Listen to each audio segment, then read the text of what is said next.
wabarakatuh. Perkenalkan, nama saya Rati Hastasari. Saya dosen di Fakultas Ekonomi Program Studi Manajemen Universitas Bina Sarana Informatika. Dalam kesempatan ini saya akan membuat video pendidik UKT-PT, yaitu pernyataan diri dosen untuk unjuk kerja Tridharma Perguruan Tinggi dalam bentuk pengajaran. Saya biasa mengajar mata kuliah statistika, metode penelitian, dan juga mata kuliah bank dan lembaga keuangan lainnya. Dalam menjalankan tugas sebagai pendidik, saya berusaha untuk menciptakan proses pembelajaran yang tidak hanya informatif, tetapi juga inspiratif dan partisipatif. Melalui pendekatan student-centered learning atau sistem pendidikan yang berpusat pada mahasiswa, saya berusaha menumbuhkan pemahaman yang mendalam terhadap teori serta pemahaman penerapannya dalam konteks nyata. Unjuk kerja ini saya sampaikan sebagai bagian dari tanggung jawab profesional dalam mendukung mutu pembelajaran yang berkelanjutan. Proses pembelajaran biasanya saya rancang agar menarik, agar interaktif dan kontekstual dengan memberikan materi, statistik, kemudian saya terapkan pada permasalahan nyata di dunia manajemen dan bisnis. Metode yang digunakan yang tadi sudah student centered learning, diantaranya dengan memadukan antara ceramah, diskusi kasus, serta membuat latihan pada analisis data dengan menggunakan perangkat lunak statistik guna membangun keterampilan mereka dalam berpikir kritis dan juga analitis. Dan saya yakin bahwa dengan penguasaan statistika, mahasiswa akan memiliki fondasi yang kuat dan penting dalam menghadapi tantangan di era data-driven economy. Oke, berikut ini adalah rancangan pembelajaran semester untuk mata kuliah statistika. Rancangan pembelajaran semester untuk statistika dengan kode mata kuliah 0339 yang diperuntukkan untuk bidang ekonomi manajemen. Capaian pembelajaran yang diharapkan dari mata kuliah ini diantaranya ada 3 CPL, ada 3 capaian. Yang pertama adalah mampu menjelaskan, menganalisis, dan menilai konsep dasar dan fungsi manajemen dan organisasi dalam mengelola organisasi dan memberikan rekomendasi pengambilan keputusan pada proses dan prosedur pada manajemen organisasi. Kemudian yang kedua adalah bahwa mahasiswa diharapkan mampu menggunakan teknologi informasi serta mengolah dan menganalisis data dengan menggunakan alat analisis dan juga memahami teknik dari pengolahan data. Kemudian untuk capaian yang ketiga, diharapkan mahasiswa mampu memahami dan menggunakan berbagai macam metode penelitian dalam rangka menyelesaikan permasalahan manajemen. Selain CPL, ada juga capaian pembelajaran mata kuliah atau CPMK. Ada di sini terdapat beberapa CPMK, diantaranya yang pertama adalah diharapkan mahasiswa mampu menjelaskan konsep dasar dari manajemen. Dan yang kedua adalah mahasiswa diharapkan mampu memberikan rekomendasi dalam pengambilan keputusan pada proses manajemen. Dan juga diharapkan mampu mengolah data dengan alat dan teknik pengolahan data. Kemudian mampu menganalisis data dan mengolahnya dengan baik dan benar. Kemudian mampu menggunakan berbagai metode dalam rangka menyelesaikan permasalahan manajemen.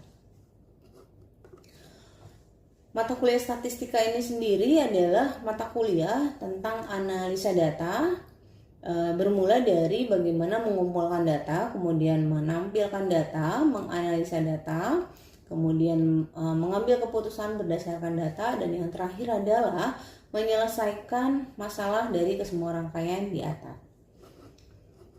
Untuk bahan kajian dari atau daftar referensi untuk mata kuliah ini ada beberapa buku, diantaranya buku aplikasi SPSS dan juga buku tentang statistik deskriptif. Kemudian untuk mata pembelajaran ini karena sifatnya adalah project based learning, maka penyampaian materi itu dari pertemuan 1 sampai dengan 6 dari pertemuan 1 sampai dengan 7 berupa pemberian materi dan juga praktek melakukan pengolahan data, dari mulai mereka mengumpulkan data sampai dengan mereka mengolah data dan menyajikan data tersebut dalam bentuk makalah. Jadi, dan kemudian dari pertemuan 9 sampai dengan pertemuan ke-13, mahasiswa akan melakukan pengolahan data selangkah demi langkah ya, dari proses melakukan kumpulan data ya, merapihkan data, kemudian mereka melakukan olah validasi dan reliabilitas, kemudian mereka juga akan melakukan uji asumsi klasik pada data yang sudah mereka kumpulkan. Kemudian berikutnya adalah mereka akan melakukan uji analisis regresi linear, kemudian mereka juga akan melakukan uji T, uji F, kemudian juga akan melakukan analisa pada koefisien determinasi. Setelah itu, setelah mereka selesai melakukan semua pengolahan data tersebut akan mereka kumpulkan dalam bentuk makalah yang kemudian akan mereka presentasikan. Mereka akan membuat video, ini adalah tugas akhirnya, yaitu mereka adalah membuat video tutorial terkait dengan metode-metode atau teknik-teknik analisis data yang sudah mereka kerjakan sebelumnya. Oke, demikian, dan berikut adalah video pembelajaran yang saya terapkan di kelas. Terima kasih.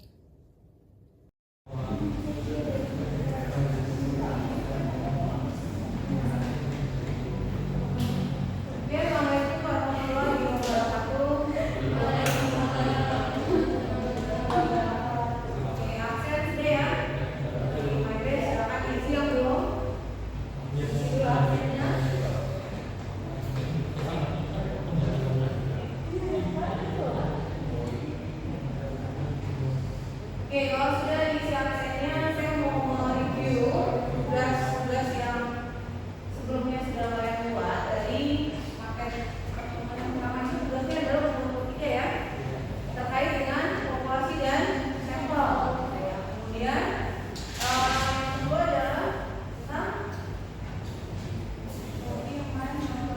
tugas yang kedua, yang keempat ya, masih dari keempat. Jadi apa aja? Reliabilitas, diversifikasi, kemudian itu diisi dari yang linear ada diisi dari yang sistematik ya. Nah, diversifikasi, kalau diversifikasi kemarin jawaban adalah analisis regresi linear ganda. Kemudian kalian juga melakukan yang terakhir adalah koefisien determinasi ya, melihat korelasi kan antara variabel X dengan variabel Y. Oke, pertama kita bahas validitas. Oke, yang pertama validitas itu adalah bagaimana kita menguji instrumen ya, apakah item pertanyaan yang kalian buat itu valid atau tidak. Kelompok siapa yang bikin? WFH ya. Kalau kelompok Najma dan Teologi dia nggak pakai ya, karena datanya sekunder. Tidak oke. Berarti yang data prima ya pakai validitas dan reliabilitas. Kelompok EVA ya kalian. EVA ini ya hasil dari uji kualitas data. Oke. Hasilnya adalah kita bandingkan dengan tabel kita berapa? Ini 0,24. Oke, berarti bisa baca tabelnya, kemudian cara mengingat tabelnya. Jadi yang pakai berapa? DS, F nya berapa? N minus 2, N minus 2, kemudian probabilitasnya 0,05. Pada dasar lainnya adalah ini ya, 0,24. N nya berapa? N nya 100. 100 minus 2 berarti 8. Probabilitasnya 0% ya? Oke, 1%. Ini 0,5.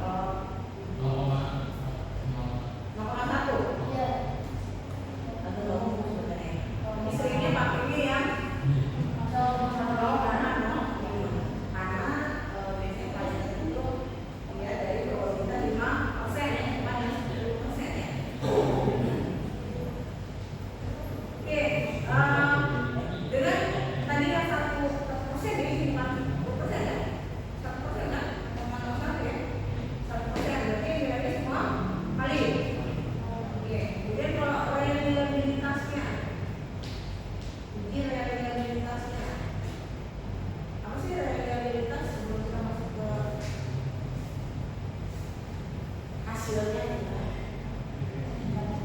Apa masih ada yang kita sama? Ngomongnya lagi lah, bikin ya. Bawa apa ya? Kalau kita bicara reliable itu kalau dalam bahasa Indonesia berarti apa? Andal ya, artinya keandalan dari alat analisanya pakai kuesioner kan? Nah, berarti dia setiap mungkin pertanyaan di dalam alat analisa itu andal atau tidak? Ternyata hasilnya reliable. Kenapa? Nyatanya ya, ini bisa dari 0, inputnya apa namanya? Hasilnya 0.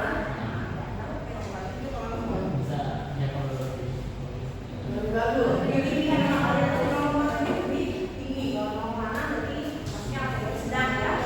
Oke, berarti hasilnya semua di atas 0,7 ya. Maka kategori alat atau instrumen penelitiannya adalah andal atau reliable. Ya, oke.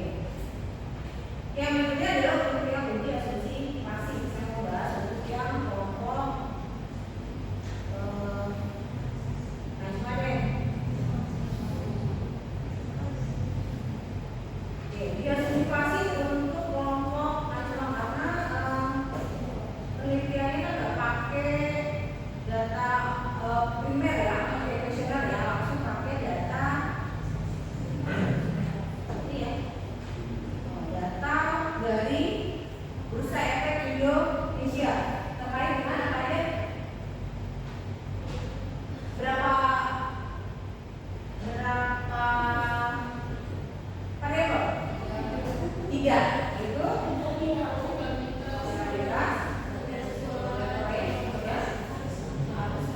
kemudian ini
semua.